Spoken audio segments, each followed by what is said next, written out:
Hey guys, it's Mark from Hallmark Pool Supply. I'd like to talk to you guys today about air leaks or bubbles in your pump, in the industry more commonly known as suction leaks. And most suction leaks or air leaks are going to be in this general area. But what I like to do is I like to isolate the leak first. And how do we do that? Let me explain. First of all, we have a drain line coming in and we have a skimmer line coming in. So anything coming from the pool to the pump is going to be under suction. Anything coming from out of the pump through the filter and your returns back to the pool is under pressure. So by isolating the leak, we can determine possibly where the problem is. So what we want to do is, while the pump is running, I've got the drain and the skimmer opened. I am going to come over here and I'm going to turn off the skimmer. When I turn off the skimmer, I want to watch this and I want to see if the air is still there or if it disappears, if it gets worse. At this point, we still have air. So now I'm going to open the skimmer and I'm going to close the drain. When I do this and I'm watching it, and let's just say all of a sudden the air disappears.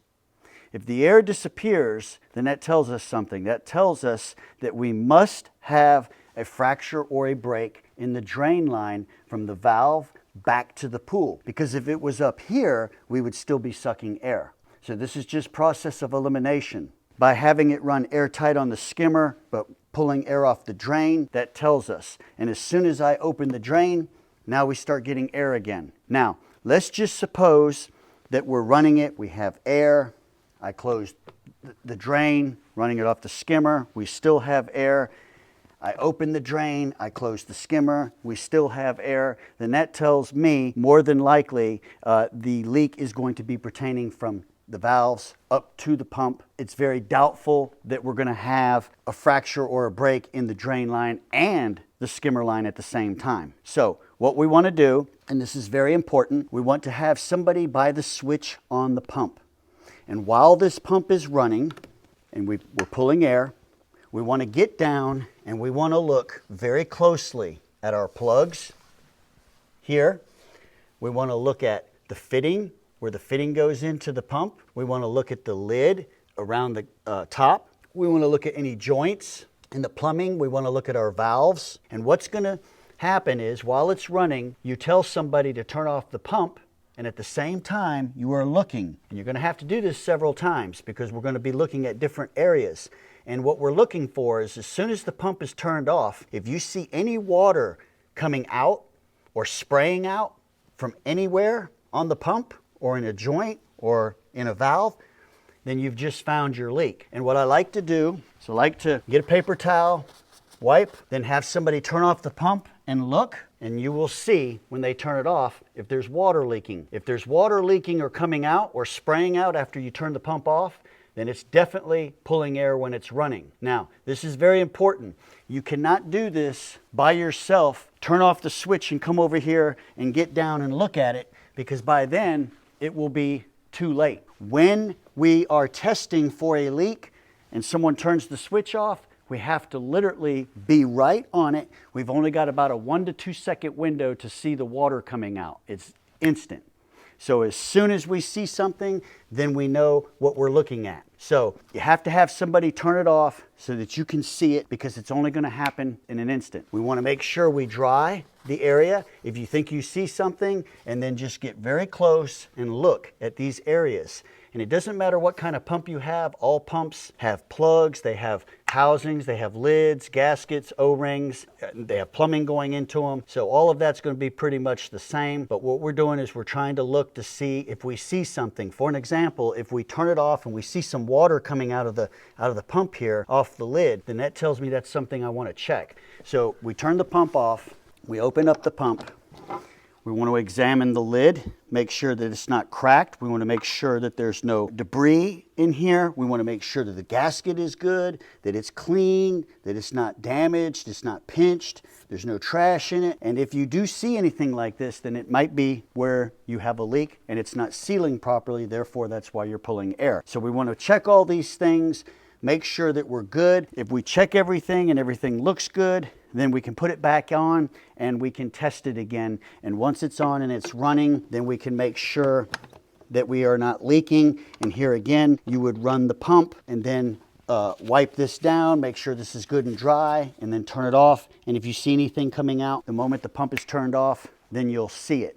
You cannot come back later and see it. It's instant. So you got to be right on it. We also want to make sure that the plugs are good. These plugs have Teflon tape. Some of the newer plugs have O-rings on them. If the plug is not tight, or the O-ring is damaged or missing, or you don't have it Teflon taped, then that can definitely suck air as well. We want to check the valves. We want to check the plumbing joints. We want to look at all of this stuff, and you're going to have to do this several times to pinpoint it unless you get lucky and find it right away. But all of this has to be airtight in order for this to run with no air. What is also important is the fitting going into the pump.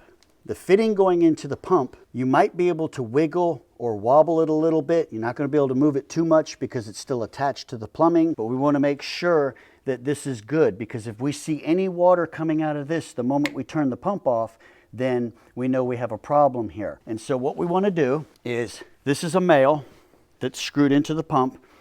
The male is nice and straight, as you can see. If you get this fitting and we unscrew it and it's bell coned in, then that means this is damaged and we want to replace it.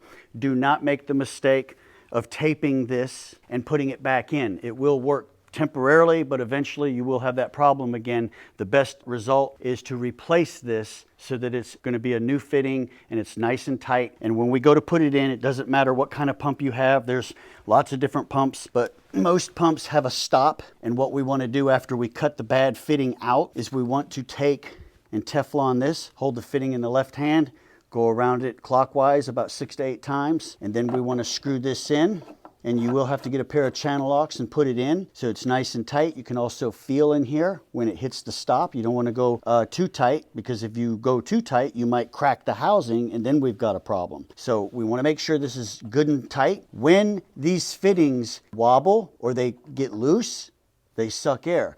Why would this happen? This is usually caused by a pump running at any given point in time with no water or very little water. And when that happens, it gets very, very hot, and it can deform the fitting, like I explained in our other video, how to prime a pump. We want to make sure that these are good and tight and solid so that we don't suck air, and that will make for a better run. It'll also allow the pump to prime better, but it will also eliminate all the air. The other option, if we've come to determine that the lid is good, the gasket, the fitting is good, the plugs are good, the plumbing is good, as we saw over here, and all the joints are good and there's nothing leaking when we turn off the pump, then we might be looking at possibly a crack in the housing, and it could be even cracked underneath at the bottom where you won't see it. And if this is the case, some people will caulk it or put tape on it or put putty on it.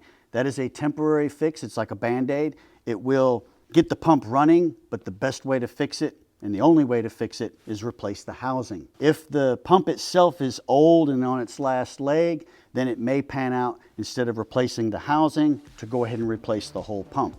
If you guys have any questions, you can feel free to comment down below or contact me. I will be glad to help. I hope that this video has been helpful. If so, hit the like button and definitely subscribe for future content. I do appreciate you watching. And as always, my name is Mark, and I'll see you on the next video.